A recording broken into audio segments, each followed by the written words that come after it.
introduce yourself and how do you know Roger? Well, my name's Chris Griffith, and I think I know Roger through my niece, Kelly, who used to be a Swafford, but now she's a Parker, which is fine because, I mean, she needs to learn how to park anyway. But anyway, she's my niece, and Roger, I guess he could be called my nephew-in-law, but I won't call him that. I think he's more my nephew than anything. The dogs are going to interrupt us, so just don't pay no attention to them. All right, how long have you known Roger?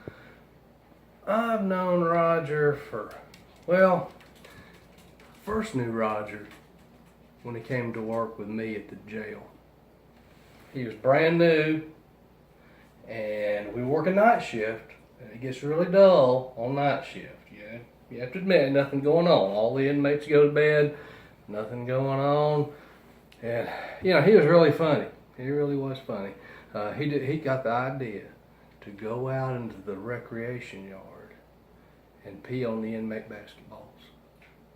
And I thought, what in the world's he doing? But it was funny the next day, because I was watching them inmates when they got up and they went on the rec yard, they was bouncing them balls and throwing them in the hoop and bouncing and throwing them in the hoop. And well, really, that was a different Roger, I think. Yeah, I was going to say, I don't think Roger was That's in a jail. different Roger because he got fired for that. But, oh no, this Roger I've known probably 25 years. Now, I didn't know him until he started dating Kelly. And at that time, we didn't live in the same area, but I got to know him a little bit when they got married. All right, well, what is your favorite childhood age in years? What's that got to do with Roger? Well, I don't know. That's just one of the Okay. questions. Well, let's see. I think 13. That's when I found out girls wasn't really weird. I thought they were pretty cool. And I think that was the year, too, that I totaled out my bicycle. Me and Kelly was in her subdivision. I think I had a little speedometer on my bicycle. I think I was doing about 30 or 35, and I went over the handlebars. And I wouldn't call that a good year, but it's one I remember because I had a lot of road rash on my face, and that was the year I decided I'd never have a motorcycle. How about that? Okay. What's the next question? Describe a woman who is at her worst time of the month. I thought about that. Hang on a second. Hello? Yes. Okay. Yeah, I'll tell them. Under the advice of counsel, I declined to answer that question on account that he said, cause me great bodily harm, and I might not be able to get that new part for the Corvette I want. All right, well, what are some crazy things that drunk people do? Oh, they do a lot of crazy stuff. Now, you should have some good ones at the jail, you know. Well, I was at the jail one time, and my wife Beverly, who's the executive producer of this video, was there with me. And you come in the jail, you gotta give the jailer everything, stuff out of your pockets. And this one here was just a little, you've heard about 3 sheets to the wind. He had a whole bedroll to the wind. Yeah, he was out of control. He was off the chain. And he said, "You want everything?" I said, "Yeah, I want everything." And Beverly used to come over to jail because she was bored and she didn't pee on basketball, so she'd come to the jail instead to watch the inmates and watch me book them in. And he gave me everything. He took everything. It was very entertaining. Yeah, Beverly was entertained. I wasn't so much entertained now. I had seen all I needed to see when we'd strip them down going up to the 4th floor to put them to bed, and I didn't need to see that, but he gave us everything. That was good of him. That's called compliance. I mean, he gave everything. Tell him what he did. He took all his clothes off and everything out of his pocket. And everything out of his pocket, just like I asked him. And from then on, I started asking him, just give me the stuff out of your pockets and your belt and your shoelaces. So that was probably the craziest thing I ever seen a drunk person do. If they just stay at home and not speak, they'd probably be fine. But when they come out in public, they're pretty crazy. Okay. Well, give 1 or 2 crazy bucket list goals. Man, Well, I can already see my bucket. It's not too many years away from here.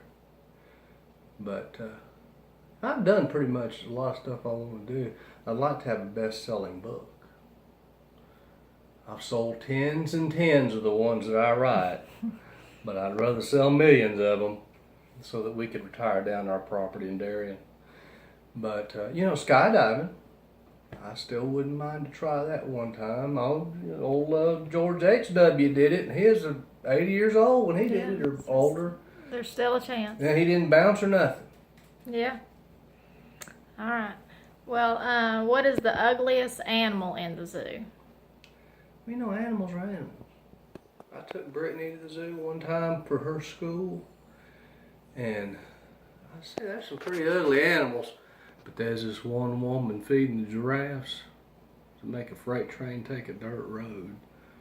But she's not an animal, so, I think humans got some of them beat on that. But, I'd have to think about that. Probably the rhinoceros or something. Okay. I don't know, I've never seen a pretty one. All right. Please video yourself doing the white man dance or the old man dance for 5 seconds. White man or old man dance? I'm not a good dancer. Oh, dance. You're supposed to keep your arms just down straight. I saw this one man on YouTube doing the shuffle, and that's about all he did. It looks like he's stomping roaches in his kitchen. This is what I probably need to do anyway. That was 8 or 10 seconds. That was a bonus. Okay. Well, what is something you love about Roger? Well, I love Roger. We don't get to spend much time together. I'm putting all the silliness aside here. Me and Beverly talk about Kelly and Roger a lot. And, you just don't want to be called a good man, but he is. And he's been good to Kelly. And y'all raised some great kids. And, you're part of the family we don't have to worry about. We know that you're taking good care. You took pride in yourself, and you took pride in your studies at school. You took pride in your work.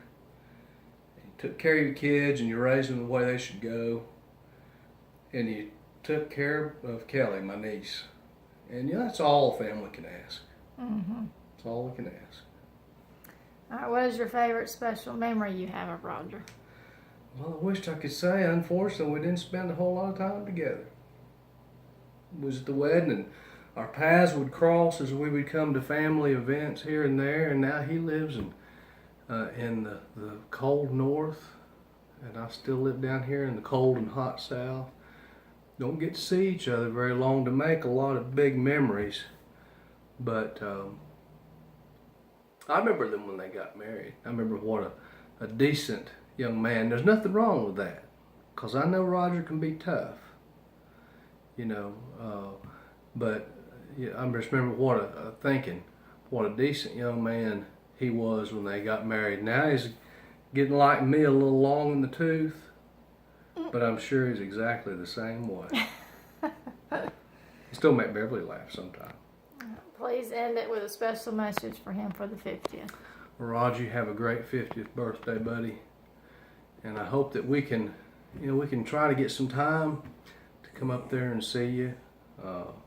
If not, I know you've come down here and seen us before. It's been a few years, but it's hard when there's a lot of distance involved. Yeah, I guess it'll be when the girls get married. Yeah, and with the girls going to school and having babies and you're really involved in those sort of things, but.